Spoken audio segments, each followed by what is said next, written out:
Hello guys, today I will show you how to repair red ring of death on your Xbox 360.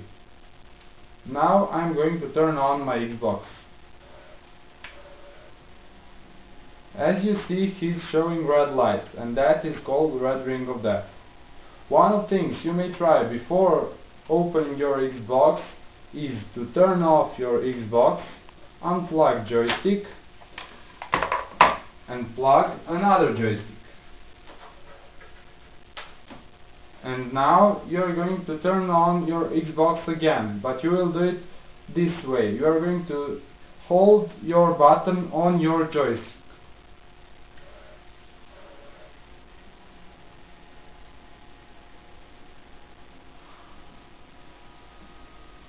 And as you see, my Xbox is working good now. I hope I helped you guys, and see you in the next video.